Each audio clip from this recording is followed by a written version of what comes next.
السلام علیکم ورحمۃ اللہ وبرکاتہ۔ آج کی یہ خبر کسی سیاست یا حادثے پر نہیں ہے، بلکہ ایسی حقیقت پر ہے جو ہر دل کو ہلا دے گی۔ جی ہاں، یہ خبر ہے قرآن سے میری اور آپ کی دوری کی۔ ایک ایسی کتاب ہے جس نے امتوں کو زندہ کیا، جاہلوں کو عالم بنا دیا، بے ایمانوں کو ایمان دلایا، کافروں کو اسلام دلایا، اور آج ہم نے اسی کتاب کو اپنی زندگیوں سے نکال دیا ہے۔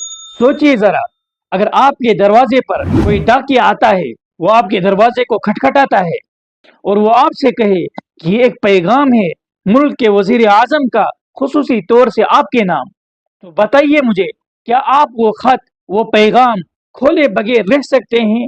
اس کا جواب ہے کہ ہرگز نہیں۔ آپ فوراً کھولیں گے، اس کو پڑھیں گے، اس کو سمجھیں گے۔ اگر آپ کو پڑھنا نہیں آتا، آپ کسی اور سے اس کو پڑھوائیں گے، آپ اس کو سمجھیں گے اور اس کے حکم پر عمل کریں گے۔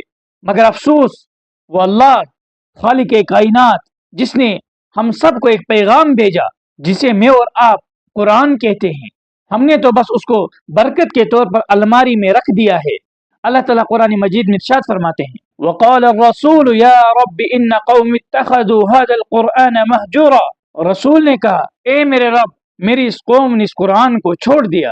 ذرا سوچئے، یہ آیت آج ہمارے حالات پر کتنی سچ ثابت ہوتی ہے۔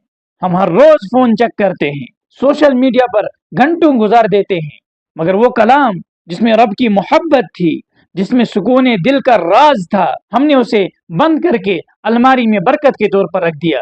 حالانکہ اللہ تعالیٰ فرماتے ہیں، الا بذکر اللہ تطمئن القلوب، خبردار، دلوں کا اطمینان اور دلوں کا سکون تو صرف اللہ کے ذکر میں ہے۔